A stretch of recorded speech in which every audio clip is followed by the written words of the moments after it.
नमस्कार सर, मेरा नाम राजू है। आज मैं आपको अपना लाइव पोर्टफोलियो के बारे में बताऊंगा कि मैंने जो ये जर्नी शुरू किया था 2007 में, लगभग 3000 का एसआईपी शुरू किया था और आज 1,17,00,000 रुपया है 2022 में। इस तरह का उतार चढ़ाव इस ड्यूरेशन में मैंने देखा और गिरावट में कभी भी घबराया नहीं घबराया। इसलिए नहीं घबराया कि पीछे ट्रैक रिकॉर्ड देखा कि इस तरह का गिरावट इतिहास में होता आया है। यहाँ पे देखते हैं, सबसे पहला फंड है एक्सिस लॉन्ग टर्म इक्विटी। यहाँ पे देखेंगे मार्च फाइनेंशियल ईयर के पहले 1 अप्रैल के पहले 18 मार्च 2021 में 1.5 लाख रुपये ये दूसरे स्कीम से स्विच हुआ है। मतलब हम टैक्स बचाने के लिए टैक्स वाले 80C में पैसा डाल नहीं रहे हैं, फ्रेश पैसा नहीं डाल रहे हैं। जो पैसा पहले से इन्वेस्टेड है उसी को स्विच किया है। फिर अगले साल भी 2022 में इस फाइनेंशियल ईयर में स्विच करके यहाँ इन्वेस्ट कर दिया। इसका रिटर्न देखेंगे बहुत कम दिख रहा है, 2.65% का रिटर्न। लेकिन इसी में मैं आपको 15% का भी रिटर्न दिखाऊंगा। होता यह है, 1 साल 2 साल इन्वेस्ट करने के बाद 1% 2% या माइनस में रिटर्न दिखता है तो लोग पैसा निकाल के चले जाते हैं। अगला फंड का बात करते हैं, एक्सिस स्मॉल कैप। यहाँ पे हमने 2020 से स्मॉल कैप में लगाया पैसा, कभी 40,000 कभी 2,76,000 जो देख रहे हैं वो स्विच हुआ है 10-10 हज़ार रुपया करके। सब मिला के इस फंड में 11,29,000 रुपया जमा है और वैल्यू है 15,21,000। परसेंटेज रिटर्न अगर यहाँ पे देखते हैं 20% का रिटर्न यहाँ पे दिख रहा है। इसी तरह से डीएसपी मिड कैप देखेंगे तो यहाँ पे हमने पैसा 2 लाख रुपया जमा किया है और इसका वैल्यू कम है, माइनस में रिटर्न है। अगर तो माइनस में जैसे ही हुआ और 1 साल अगर इंतजार किया फिर तो गया, कोई टिकने वाला है नहीं। लेकिन यहाँ पे रिमेन इन्वेस्टेड हूँ, कभी दिखाऊंगा, ये भी आपको 15-16% रिटर्न दिखाएगा। फिर आगे देखते हैं डीएसपी स्मॉल कैप। यहाँ पे जमा किया कितना, इस तरह से करके सारा पैसा जमा किया 6 लाख रुपया और वैल्यू कितना है 6,55,000। रिसेंटली जमा किया है तो ज़्यादा वैल्यू इंक्रीज नहीं हुआ है। जो पुराना पैसा देखेंगे HDFC फ्लेक्सी कैप, पुराना पैसा है, कब लगाया था 2013 में शुरू किया था। 25,000 24,000 50,000 जैसे जैसे पैसा आता जाता है, लोगों के पास पैसा आता है, क्या करता है, बाउंड्री करा देता हूँ, ऊपर छत डाल देता हूँ, भाड़े पे चढ़ा देता हूँ, ऐसे तरह करते रहते हैं। घर तो है ही, कहीं और दूर दराज में ये प्लॉट खरीद लिया, वो बाउंड्री कर दिया, ये सब करते रहते हैं। हमने ऐसा कुछ नहीं किया, जमा करता गया 1,03,000 टोटल जमा किया और आज वैल्यू है 3,78,000 रुपया। आज चाहूँ तो रिडीम करूंगा 4 दिन के अंदर 3,78,000 अकाउंट में आ जाएगा। 15.54% का रिटर्न यहाँ पे इस फंड ने दिया है। HDFC मिड कैप अपॉर्चुनिटी, ये भी बहुत पुराना फंड है, 2014 से चल रहा है। 1,61,000 3200 रुपये अकाउंट में था, उतना ही जमा कर दिया। कभी 46,000 आया वो जमा कर दिया। टोटल 5,44,000 जमा हुआ है और वैल्यू कितना है 14,75,000। इसको बोलेंगे छप्पड़ फाड़ के रिटर्न, इस तरह से मिला है। लेकिन परसेंटेज में देखेंगे 16.32% का ही रिटर्न दिया है। HDFC स्मॉल कैप, इसमें रिसेंटली जमा किया है, टोटल कितना जमा हुआ है 3,96,000, वैल्यू ज़्यादा नहीं होगा 4,38,000। इसी तरह से आगे ये पुराना फंड है मेरा, ICC potential multi asset fund. इस फंड में पैसा जो मैंने लगाया था टोटल 1,22,000, शुरुआत कब से किया था 2013 से। इस 1,22,000 का वैल्यू जो आज है 4,81,000 रुपया है। आगे देखते हैं ICC पोटेंशियल स्मॉल कैप, ये रिसेंटली पैसा लगाया है, इसको छोड़ देते हैं।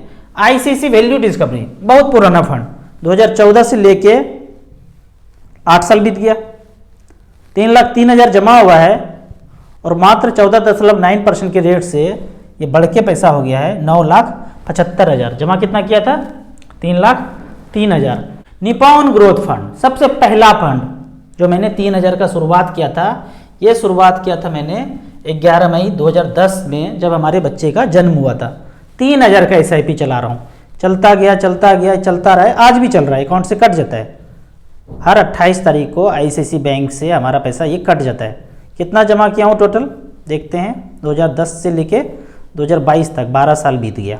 टोटल मैंने जमा किया है यहाँ पे 7,96,000 रुपया और वैल्यू है 24,44,000 रुपया। कितना परसेंटेज का रिटर्न मिल रहा है यहाँ पे 17.35 और 24,44,000 है। ये 24,44,000 क्या होगा आज से 7 साल के बाद बच्चे के शादी का जब टाइम आएगा और कितना पैसा मिलेगा, यही 17% अगर मिले तो 73,35,000 रुपये बनता है। अगर 17 ना मिले तो शादी तो 7 साल के बाद होना है, वो टाइम तो फिक्स है, उतना में होगा। अगर ये 14% का रिटर्न दिखा दे तो 61 लाख रुपया बनता है। आप कहेंगे इतना भी नहीं देगा, तो 12 मिलेगा, 12 के रेट से 54 लाख रुपये बनता है। वही 3-3 हज़ार रुपये पर मंथ 12 साल जमा किया, बीच बीच में थोड़ा थोड़ा टॉपअप भी किया, कहीं से 25,000 आ गया, 50,000 आ गया, डाल दिया। अब उस पैसे को छोड़ दें, कितना छूटा हुआ पैसा रह गया, जो आज का वैल्यू है 24,44,000, 7 साल तक छूट जाए और 17% का रिटर्न पीछे इतिहास में मिला है, वो ना मिले, 12 ही मिले तो भी 54 लाख रुपया होता है। हमने यही सोच के रखा था हस्बैंड वाइफ मिलके कि 50-52 लाख रुपया में हमारा वो शादी का रिक्वायरमेंट पूरा हो जाएगा। अब आगे बढ़ते हैं और पोर्टफोलियो को देखते हैं। यहाँ पे अगला फंड देखेंगे, निपॉन मल्टी कैप। इस फंड में मैंने पैसा इसलिए सोच के जमा किया था कि बच्चों की पढ़ाई के लिए 2 लाख रुपया जैसे जैसे करके आया, 2 लाख रुपया जब जमा हुआ, शुरुआत कब से किया था, 19 फरवरी 2014 से शुरुआत किया था। 85,000, 90,000, 5,000, 8,000 ऐसे करके 2 लाख जमा किया। उस 2 लाख का वैल्यू आज दिखा रहा है 7,14,000 रुपया। पढ़ाई के दृष्टिकोण से 2-3 साल के बाद पढ़ाई के लिए पैसे की जरूरत पड़ेगा तो यहाँ से लमसम निकाल करके एक बार दे देंगे, रिडीम करेंगे, 4 दिन में अकाउंट में आ जाएगा। कोई ज़्यादा टैक्स लायबिलिटीज नहीं है, जितना पैसा हुआ। अब इस पैसे से अगर पढ़ाई करते हैं तो कोई भी कर्ज लेने का जरूरत नहीं है हमको। मैं देखता हूँ समाज में कि बच्चों के पढ़ाई के लिए ये कहते हैं कि प्रोविडेंट फंड पूरा खाली कर दिया। क्यों खाली हो गया पता है? क्योंकि आपका पैसा 7-8% के रेट से ग्रो हो रहा था कि आपने 20 साल 15 साल पैसा जमा किया, वो एक बार में खाली हो गया। मेरा पैसा 15-16% के रेट से ग्रो हो रहा है, थोड़े से पैसे से ही वो इतना ग्रो हो गया कि एजुकेशन का रिक्वायरमेंट वहाँ पे पूरा हो रहा है। इस तरह से मैं इन्वेस्ट पैसा करता गया, जो भी ज़िंदगी में पैसा आया खर्च करने के बाद मैं यहाँ पे इन्वेस्ट करता गया। न सोना, न एफडी, न प्लॉट, न फ्लैट, कुछ भी नहीं खरीदा, यहाँ पे इन्वेस्ट करता गया। टोटल पैसा यहाँ पे देखते हैं तो टोटल हमारा इन्वेस्टमेंट अमाउंट यहाँ पे दिखाएगा आपको 66,22,000, जबकि एक्चुअल में देखा जाए 45 से 50 लाख रुपये इन्वेस्टेड है। क्यों? क्योंकि स्विच किया हूँ बीच बीच में, तो ये पैसा यहाँ पे दिख रहा है। जब स्विच करते हैं तो बाद वाला पैसा ही मूलधन बन जाता है। तो 66 लाख का वैल्यू यहाँ पे कितना दिखा रहा है? अभी ये पैसा दिखा रहा है 1,17,49,000 रुपया। परसेंटेज रिटर्न कितना है? 16% के रेट से। तो 1,17,00,000 मानता हूँ। इस 1,17,00,000 को मैं 1,15,00,000 ही मानता हूँ। 1,15,00,000 को 5 साल के बाद देखेंगे 16% के रेट से 2,41,00,000 रुपया होता है। मैं अगर 10% भी रिटर्न मानूँ ना तो पैसा 1,45,00,000 हो जाता है 5 साल के बाद। यहाँ पे एक चीज़ और बताना चाहूँगा कि 1 साल के बाद देखते हैं ब्याज कितना होता है 10% के रेट से। 1,15,000 है, 2,26,000 हो गया है, यानी कि 11 लाख रुपये बढ़ गया है। तो आप बताइए साल का 11 लाख रुपया अगर ब्याज आया तो सैलरी पैकेज लोगों का कितना होता है? 1 साल में सैलरी पैकेज कितना होता है? 10 से 11 लाख, 12 लाख, इतना ही होता है। यानी कि मैं बैठा हुआ हूँ और सैलरी पैकेज हमें आ रहा है। आप कहेंगे बैठे बैठे इस तरह से खाना गलत बात नहीं है, मेहनत करके खाना चाहिए, ऐसे का नहीं खाना चाहिए। तो एक बात बताइए, घोड़ा को कितना दिन काम करना चाहिए और गधा को कितना दिन काम करना चाहिए? तो मैं वो घोड़ा हूँ जो कम काम करके आउटपुट ले लेता हूँ, गधा को ज़्यादा काम करना पड़ता है। तो कौन कौन गधा है और कौन कौन कितना दिन काम कर सकते हैं? 50 साल, 60 साल, 70 साल, 80 साल वो गधा करता है। हम घोड़ा हैं तो 40-45 में हम रिटायरमेंट ले लिए। अभी तक का तो ये मेरा कहानी चल रहा था। अब मैं बात करता हूँ लोगों के लिए कि 25 से 35 साल के एज के जो बच्चे हैं ना, जिनका शादी करने का टाइम है, ये जो पैसा आपने देख लिया ना 1,17,00,000, हलवा नहीं था। बहुत बेइज्जती सहा हूँ, बहुत कष्ट को इन्वेस्ट किया हूँ तो जाके ये पैसा बना है। मैं एक कष्ट के बारे में बताता हूँ, एक बेइज्जती के बारे में बताता हूँ। आजकल जो शादी करते हैं ना बच्चे, बैंड बाजा बारात घोड़ी सब कुछ लाएंगे, और यकीन मानिए जिनके पास पैसा नहीं है और शादी में अगर घोड़ी ला दिए ना तो उनका आगे का ज़िंदगी गधा वाला कटने वाला है। पैसा नहीं है और ये सब ताम झाम कर दिया तो गधा वाला ज़िंदगी कटता ही कटता है। कैसे कटता है? यहाँ पे देखिए कि पैसा नहीं है और शादी का टाइम आ गया है, 5 लाख रुपया कर्ज लिया 3% के मंथली ब्याज पे। 90% लोगों का बता रहा हूँ ऐसे ही करते हैं समाज में। कर्ज ले लिया, 2%, 2.5%, 3% मंथली पे ले लिया, 5 लाख ले लिया और खर्च कर दिया, बैंड बाजे बारात घोड़ी में खर्च किया।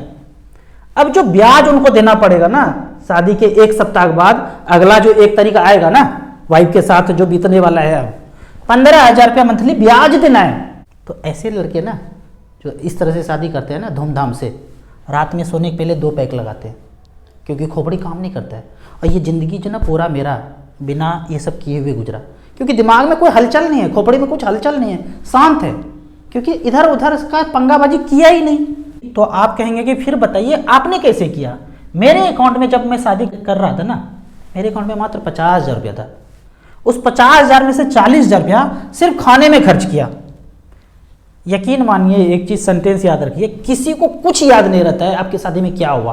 वो जो रात के 10 बजे खाना खाएंगे ना, वो अगर खाना अच्छा हो गया ना तो सब लोग यही बोलेंगे मज़ा आ गया। और खाना अगर ख़राब हो गया ना और उनके स्वाद के अनुसार नहीं हुआ, उनका मन नहीं भरा ना, तो वो ज़िंदगी भर याद रहेगा। वो घोड़ा घोड़ी बैंड बाजा बारात ये सब कुछ याद नहीं रहेगा। खाना अगर ख़राब हुआ ना ज़िंदगी भर याद रहे, यार एकदम बेकार, क्या बात करता है अभी 10 साल 15 साल के बाद इस तरह से बात कर रहे हैं कि अमीर हो गए, ये हो गए, वो हो गए। बट शादी तो अच्छा किया नहीं, हमें कोई नहीं बोलता है। क्यों? क्योंकि हमने सारा एनर्जी जो है ना, वो बैंड बाजा बारात घोड़ी कुछ नहीं, सारा एनर्जी यहाँ पे झोंक दिया, खाने में खर्च करना है। तो इस तरह से आपको कर्ज नहीं लेना है, किसी को भी कर्ज नहीं लेना है। फोकस होके एक चीज़ पे, खाने पे आ जाइए, सब अच्छा हो जाएगा। बाद में कोई भी कुछ याद नहीं रखता है। ये तो हुआ 40,000 में एक दिन में। 2006 में हमारा शादी हुआ था। एक दिन में कैसे मैनेज करके शादी को सक्सेसफुल बनाया। अब हुआ क्या कि मैं शादी के पहले चांदनी चौक में घूम रहा था, एक चीज़ खरीदना था, मैं मंगलसूत्र 250 रुपये का खरीदा। ठीक है, वो 250 रुपया खरीद के जब शादी में गए ना, जब चढ़ाया तो लेडीज लोग देखती है, भाई ये तो गोल्ड नहीं लग रहा है, ये तो रोल गोल्ड है। फुल बेइज्जती। वाइफ के आंखों में आ रहा है कि आपके पास इतना भी पैसा नहीं हुआ कि एक मंगलसूत्र खरीद सके। ऐसे करके कुछ आया आंखों से, बोली नहीं, आंखों से समझ में आ गया कि यही बोलने वाली है। लेकिन गोल्ड का टाइम आया 3 से 4 साल के बाद, 2006-2009 में हमने 3 साल के बाद कुछ पैसा, मैं जहाँ काम करता था पैसा जमा हो गया था, लगभग 1.5 लाख रुपया। 1.5 लाख रुपया फाइनल विड्रॉल किया। 1.5 लाख रुपया वहाँ से सारा पैसा निकाला। जब निकाल रहा था, दोस्त लोग बोल रहे थे, यार पागल हो गया क्या, ये वाला पैसा निकाल करके, जमा वाला पैसा निकाल करके तुम सोना खरीदोगे। लेकिन मैं थोड़ा सा देख रहा था कि SBI गोल्ड फंड ने, रिलायंस गोल्ड फंड ने गोल्ड का म्यूचुअल फंड निकाला है। और ये दौर ये था 2009 में, यहाँ पे मैंने 1.5 लाख रुपया निकाला। और मुझे लग रहा था, और सब लोग बोल भी रहे थे, एक्सपर्ट लोग, फंड मैनेजर लोग, कि गोल्ड का प्राइस यहाँ से जाएगा, यहाँ से ये बढ़ना शुरू हुआ। तो मैंने उस समय वाइफ को बोला, चलो तनिष्क सोना दिलाएंगे। और 1.5 लाख रुपया में 2 कंगन, 2 अंगूठी, 2 कान का लेके घर आ गया। ठीक है, तो वो जो आँखों से जो कहना था ना कि आपके पास इतना भी पैसा नहीं है कि आप एक मंगलसूत्र दे पाते, 3-4 साल के बाद वो कसक जो है ना दूर हुआ। तो ये कष्ट करके पैसा इन्वेस्ट किए तो वो पोर्टफोलियो आपको आज दिख रहा है कि आज कुछ भी खरीदते हैं तो फ़र्क नहीं पड़ता है। ठीक इसी समय में जब 1.5 लाख का गहना दिला रहा था तो 1 लाख रुपया म्यूचुअल फंड में भी इन्वेस्ट कर दिया, गोल्ड फंड में, रिलायंस ग्रोथ फंड में। 12 महीने के बाद 1,29,000 रुपया हम रिडीम कर लिए, क्योंकि सोना में मैं ज़्यादातर इन्वेस्टेड रहना नहीं चाहता था। तो 1,29,000 रिडीम करके फिर से म्यूचुअल फंड में लगा दिया। तो आपका एक क्वेश्चन होगा, भैया हम तो एक साधारण लोग हैं, हम कैसे ये सब जो है ताम झाम में, आपको तो पता है, हम कैसे कर पाएंगे ये सब। तो संस्कृत में एक बड़ा अच्छा श्लोक है, महागजेन स पंथा। महान लोग, एक्सपर्ट लोग जिस रास्ते पे चले ना, मुंडी झुका के उसके पीछे पीछे ऐसे चलते रहिए, सफलता मिल जाएगा।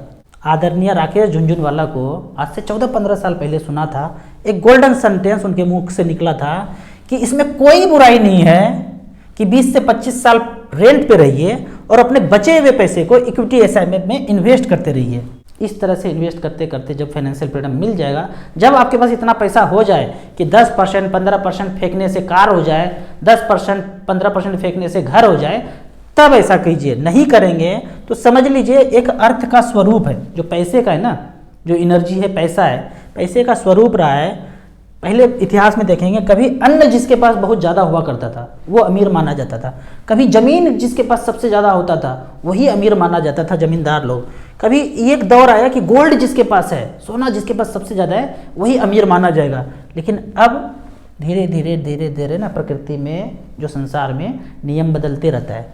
जिसके पास इक्विटी मार्केट का होल्डिंग जिसके पास है ना, कंपनियों में हिस्सेदारी ज़्यादा है, वही व्यक्ति अमीर कहलाता है। कैसे? मान लेते हैं भारत का 100 करोड़ जनसंख्या है। अब ये 100 करोड़ जनसंख्या सुबह से लेकर रात तक सोने के पहले जो भी चीज़ यूज करते हैं, आप सोचिए वो कहाँ से आता है? वो किसी न किसी कंपनी से आ रहा है। तो वो किसी न किसी कंपनी से अगर आ रहा है वो सामान, तो जो आपका ऊर्जा है, 100 करोड़ लोगों का ऊर्जा है, दिन रात जो मेहनत करते हैं, उसका मेहनत है, उसका एनर्जी है, वो पैसे के रूप में कन्वर्ट होके वो सारा पैसा कहाँ आ रहा है? वो इस कंपनी के पास आ रहा है। आपने मेहनत करके 50,000 कमाया, 15,000 कमाया, 10,000 कमाया, वो खर्च करेंगे तो कहाँ आएगा? कंपनी के पास आ गया। उस कंपनी के पास 300 लाख करोड़ है, उस कंपनी के पास 300 लाख करोड़ मार्केट वैल्यू है सेंसेक्स का, पूरे मार्केट का। अब यहाँ पे 300 लाख करोड़ में जो जो हिस्सेदारी है, जो जो शेयर होल्डर है, उसमें ये पैसा बट जाएगा। तो कुछ पैसा मेरे पास है, कुछ पैसा और जो लोग जमा किए हैं, बड़े बड़े लोग हैं, उन सब के पास है। आपने भी थोड़ा सा पैसा जमा किया तो वो भी हिस्सेदारी में यहाँ पे आ गए। तो संसार का नियम ही है कि समय के साथ बदल जाओ, नहीं तो विलुप्त हो जाओगे। तो जो थोड़ा थोड़ा चेंज है ना, उसके साथ उसको एडॉप्ट करना है, नहीं तो धीरे धीरे विलुप्त हो जाएंगे। विलुप्त मतलब क्या होता है? आप कहीं नहीं टिकेंगे, ना समाज में, ना पैसे के रूप में, ना शक्ति के रूप में, कहीं नहीं टिकेंगे। तो धीरे धीरे बदलाव करते रहना। ये सोच कि एफडी करेंगे, ज़मीन खरीदेंगे, सोना खरीदेंगे, भाई वो ज़माना गया। थोड़ा थोड़ा करके, पूरा मत कीजिए, थोड़ा थोड़ा करके जमा कीजिए। 5 साल 10 साल जब समय बीतेगा तब लगेगा कि हाँ ये अच्छा चीज़ है, यहाँ पे करना चाहिए। अब फिर से अपने पोर्टफोलियो पे आता हूँ। आज मेरा 1 करोड़ 15 लाख जो दिख रहा है, 5 से 10 साल में वो लगभग मैंने कैलकुलेशन बता दिया है कि 1 करोड़ 15 लाख रुपया जो है, अगर 10 साल के बाद देखा जाए 12% के रेट से, ये पैसा बन जाता है 3 करोड़ 57 लाख रुपया। 1 करोड़ 15 लाख का वैल्यू इतना हो जाता है। फिर आप कहेंगे कि खर्च कब करेंगे, सब पैसा ऐसे ही रह जाएगा। सब खर्च होता है भाई। बहुत से लोग का कमेंट्स होता है, सारा पैसा यहीं जमा कर दिया, खर्च नहीं किया। भाई खर्च इतना करता हो ना, जो हमारे सर्किल के जो लोग हैं ना, उससे डबल खर्चा होता है। तो ये कहना कि मार्केट में जो लोग पैसा इन्वेस्ट करते हैं खर्च नहीं करते हैं, अगर तो खर्च नहीं करते हैं तो उससे बेवकूफ़ तो कोई है ही नहीं।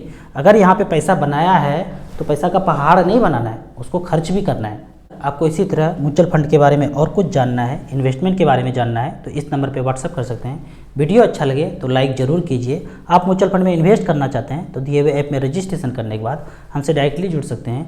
वीडियो अच्छा लगे तो व्हाट्सअप यूनिवर्सिटी में दोस्तों के बीच से ज़रूर शेयर करें। यूट्यूब पर देख रहे हैं तो लाइक एंड शेयर जरूर करें। Thank you so much.